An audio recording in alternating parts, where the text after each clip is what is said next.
अरे टेंशन लेना नहीं है, टेंशन देना है। ভোটের প্রচারে ভিন্ন রং, ফুটবল মাঠে নেমে জনসংযোগে পাণ্ডবেশ্বরের প্রার্থী নরেন্দ্রনাথ চক্রবর্তী।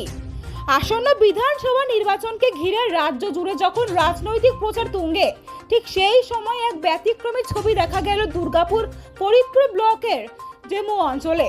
প্রচারের ব্যস্ততা সরিয়ে রেখে ফুটবল মাঠে নেমে স্থানীয় যুবকদের সঙ্গে খেলায় মেতে উঠলেন পাণ্ডবেশ্বরের তৃণমূল প্রার্থী নরেন্দ্রনাথ চক্রবর্তী। নীল সাদা জার্সি পরে হাতে দলীয় পতাকা নয়, পায়ে ফুটবল নিয়েই মাঠে নামেন তিনি। প্রখর রোদ উপেক্ষা করে এলাকার যুবকদের সঙ্গে কাঁধে কাঁধ মিলিয়ে খেলতে দেখা যায় তাকে। খেলায় তার পারফরমেন্সও নজর কাড়ে উপস্থিত দর্শকদের, এমনকি একটি গোলও করেন তিনি, যা ঘিরে উচ্ছ্বাস ছড়িয়ে পড়ে সমর্থকদের মধ্যে। তবে এই উপস্থিতি শুধুই খেলায় সীমাবদ্ধ থাকেনি। খেলা শেষে মাঠেই উপস্থিত সাধারণ মানুষের সঙ্গে কথা বলেন প্রার্থী। নিজের স্বভাব সুলভ ভঙ্গিতে খেলা হবে ও জয় বাংলা স্লোগান তোলেন তিনি। পাশাপাশি তরুণ প্রজন্মের সঙ্গে আরও নিবিড়ভাবে সংযোগ করার বার্তা দেন।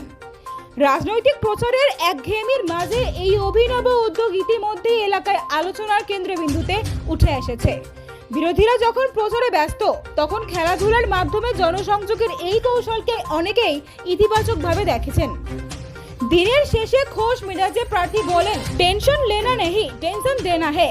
রাজনীতি হোক বা খেলার মাঠ, নিজেকে একাধিক ভূমিকায় তুলে ধরে নরেন্দ্রনাথ চক্রবর্তী যেন বোঝাতে চাইলেন তিনি একেবারেই অলরাউন্ডার। এখন দেখার মাঠের এই জনপ্রিয়তা ভোটের ফলাফলে কতটা প্রতিফলিত হয়। ফুটবল খেলতাম, মাঠের প্রতি আমার একটা অমোঘ আকর্ষণ আছে। মাঠ দেখলেই পারি আর না পারি মাঠে নেমে পড়ি ফুটবল নিয়ে। আর ফুটবল এমনিতেই কথায় আছে, এমন কোন বাঙালি নেই যে জীবনে ফুটবলে পা দেয়নি। বাঙালির সেরা খেলা ফুটবল। তো আমি ধন্যবাদ দেবো হারুদাকে, যে একটা মানুষ নিরলস ভাবে এই চাপাডাঙ্গার মাঠে ছেলে মেয়েদের নিয়ে নিজের চেষ্টায় ছেলেদিকে ফুটবল খেলা শেখাচ্ছেন, ছেলেদের পাশে আছেন, মেয়েদের পাশে আছেন, তাকে অনেক ধন্যবাদ দিই।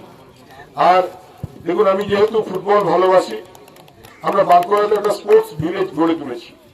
আমাদের স্বপ্ন হলো যে আদিবাসী প্লেয়ার্স তৈরি করা, কারণ এখন শিডিউল কাস্ট এবং শিডিউল ট্রাইবের ছেলেরা যেভাবে ফুটবল খেলে উঠে আসছে, তাদের গিয়ে একটু পাশে থাকা যায়, একটু কোচিং করা যায়, একটু ফুডিং এর ব্যবস্থা করা যায়, একটু শিক্ষা দেওয়া যায়, একটু কোচের কাছে পৌঁছে দেওয়া যায়, তারা অনেক বড় ফুটবলার হবে। আমি যখন মাঠে দেখি নাইজেরিয়ার ফুটবলাররা খেলছে, আমার বিশেষ করে খুব কষ্ট হয়, কারণ আমি জানি যে আমাদের আদিবাসী ছেলেরা ওই নাইজেরিয়ার প্লেয়ারদের চেয়ে অনেক বেশি শক্ত সমর্থ, তারা অনেক বেশি লড়াই করতে পারে, তাদের অনেক বেশি স্কিল আছে। তো আজকে আমি ভেবেছিলাম চাপাডাঙ্গাতে আজকে আসার কথা ছিল আমার, বাড়িতে বাড়িতে ডোর টু ডোর প্রচার করার জন্য। আমি বললাম সবাইকে এখানে ডেকে নাও, আমরা ফুটবল খেলবো আর খেলার মাঝে সবাইকার সঙ্গে প্রচার করব, সবাইকার সঙ্গে থাকবো। সবচেয়ে বড় ব্যাপার হলো যে আজকে স্বাধীনের নেতৃত্বে একটা টিম মাঠে নামলো, আর চাপাডাঙ্গার হয়ে আমার সঙ্গে একটা টিম মাঠে নামলো। আমরা প্রথমে এক এক গোল করেছিলাম, তারপর ট্রাইমেকারে আমরা হেরে গেছি। আমরা টোটাল 4টে করে গোল হয়েছে, 5টা করে গোল হয়েছে। তার ভেতর স্বাধীনরা 5টাই করেছে, আমাদের একটা মিস হয়েছে, আমরা 1 গোলে হেরে গেছি। কিন্তু আপনাদেরকে বলছি, এই খেলা কিন্তু মক ফাইট ছিল। এই খেলা হয়েছে, কিন্তু আমি মাঠে নেমে প্লেয়ারদের সঙ্গে দৌড়েছি, প্লেয়ারদের সঙ্গে খেলেছি, এনজয় করেছি। খুব ভালো লেগেছে। সবাইকে বলছি যে আমরা প্লেয়ারসদিকে কোনো গিফট দিতে পারবো না, কারণ নির্বাচন হয়েই যাচ্ছি। যে আমরা সেকেন্ড ইনিংস শুরু করার পর সারা পাণ্ডবেশ্বর বিধানসভা জুড়ে যারা যারা ফুটবল খেলে প্রত্যেকটা মাঠকে আমি তৈরি করে দেবো।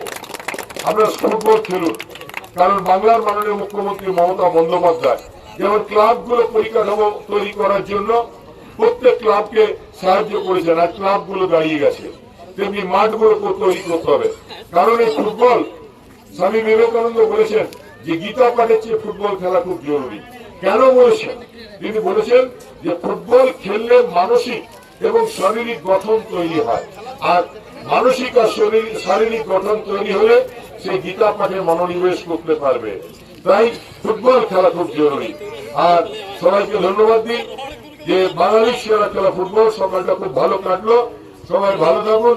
এবং সেই সঙ্গে বলি যে খেলা হবে, গোটা বাংলা জুড়ে খেলা হবে। যতই সাজোয়া গাড়ি আসুক, যত ট্যাঙ্ক ঘুরুক, যত বিএসএফ এর কমান্ডাররা ধমকি দিক, কিন্তু বাংলার মানুষ খেলবে। বাংলার মাননীয় মুখ্যমন্ত্রী মমতা বন্দ্যোপাধ্যায়ের নেতৃত্বে বাংলার সমস্ত মানুষ একজোট হয়ে বাংলায় খেলবে। খেলা খেলা খেলা হবে। জয় বাংলা।